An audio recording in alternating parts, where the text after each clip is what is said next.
السلام علیکم میرے پیارے بھائیوں، میری پیاری بہنوں، عید آنے والی ہے اور عید کے حوالے سے ایک بہت زیادہ پوچھے جانے والا سوال یہ ہے کہ ہم نئے نوٹ لینے جب مارکیٹ جاتے ہیں تو 100 روپے کی بنڈل اگر لیتے ہیں تو اس میں 10,000 روپے ہوتے ہیں، اور اس کے لیے ہمیں پے جو کرنا پڑتا ہے، ہم 100 روپے کا بنڈل خریدتے ہیں تو جو پے کرتے ہیں وہ 10,000، 500، 700، 800، بعض اوقات 11,000 روپے بھی پے کرنے پڑ جاتے ہیں۔ تو یہ جو 700-800 روپے کی زیادتی ہے، اس کے بارے میں شریعت کیا کہتی ہے؟ کیا یہ درست ہے، جائز ہے، حلال ہے یا نہیں؟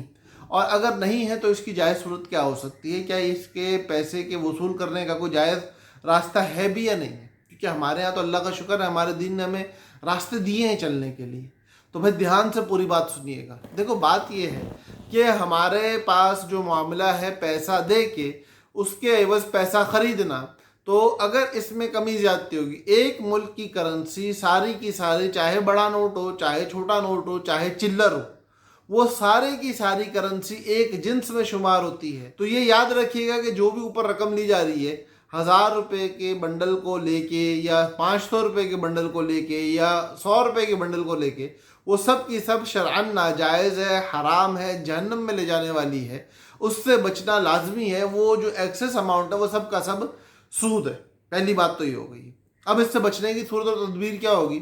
بھائی اس سے بچنے کی صورت اور تدبیر یہ ہے کہ جو نئے نوٹوں کے سیلرز ہیں، جو نئے نوٹ بیچنے والے لوگ ہیں، وہ اپنے نئے نوٹ کے بنڈل کے ساتھ کسی اور چیز کو ایسا ایڈ آن کر دیں، ایسی نئی چیز کو جوڑ دیں کہ جو اگر اس کے ساتھ جوڑ دی جائے تو وہ پیسوں کی جنس میں سے نہ ہو، اور وہ اس کے ساتھ اسی سودے میں دے دی جائے۔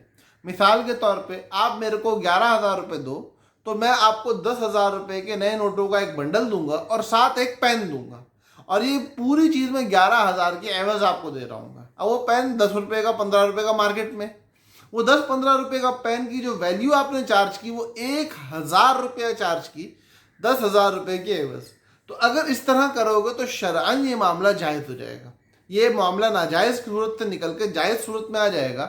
اور یہ اگر آپ کو تصدیق کرنی ہے، کوئی معاملہ کرنا ہے، تو اپنے قریبی دارالفتہ جائے۔ نیچے ہم نے کمنٹ سیکشن، اپنا ڈسکرپشن کے اندر جا کے اس حوالے سے پورا فتویٰ جامعہ علوم الاسلامیہ علامہ بن نوری ٹاؤن کا نقل کر کے لگا دیا ہے۔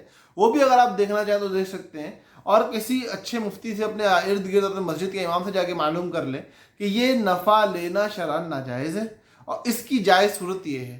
تو میرے بھائیوں، حرام کمانے کے بجائے حلال کمانے کی طرف آؤ۔ اللہ کے نبی صلی اللہ علیہ وسلم کے دین میں اگر راستے دیے گئے ہیں تو بھائی ان راستوں کو اختیار کر کے حرام سے بچ جاؤ۔ یہ کہنا کہ کان کو گھما کے پکڑ رہے ہو، یہ کر رہے ہو، تو بھائی یہ گھما کے پکڑنے سے اگر آپ اللہ کی نظروں میں سرخ رو ہو جاتے ہو، حرام سے بچ جاتے ہو، تو میرے خیال سے گھما کے پکڑنے میں کوئی حرج نہیں۔ اللہ پاک ہم سب کا حامی و ناصر ہو۔ السلام علیکم ورحمۃ اللہ وبرکاتہ۔